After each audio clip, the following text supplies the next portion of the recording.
is Reverend Don Lewis coming to you from beautiful Chicago. And today our question comes to us from In the Eyes of Woman. And In the Eyes of Woman asks my opinion of having initiations in multiple traditions. And the first thing that I would say to this is that it's not unusual for people to have initiations in multiple traditions, and I've known many very respectable people who do so. I personally think it's a good thing because I think that the worst mistake you can ever make is thinking that there isn't more that you can learn. Everyone we meet, every situation we encounter, everything there is has something it can teach us.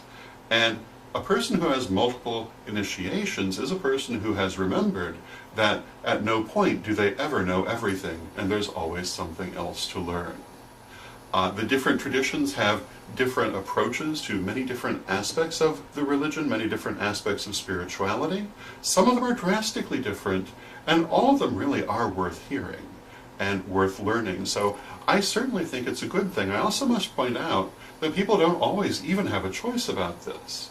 It used to be, and still is sometimes, that if you wanted to belong to a real-time group, you had to belong to whatever was geographically close to you.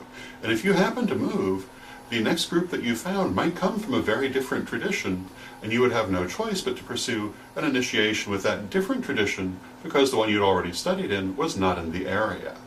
So I don't see any problem at all with multiple initiations.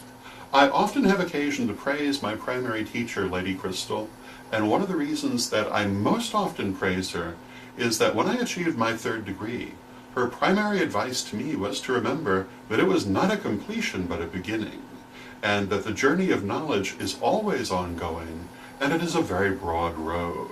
There is never a time we cannot learn something new, and it is always something that we should be striving to do. We who call ourselves witches are all about knowledge, and we should embrace knowledge and continue to pursue it throughout all of our lives. So, I hope that answers your question and also explains my reasoning, and until next time, may you blessed be.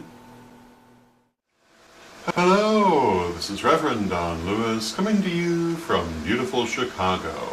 And you can listen to me, the Pagan Pundit, every Thursday night on paganstonight.com at 9 p.m. Central, 10 p.m.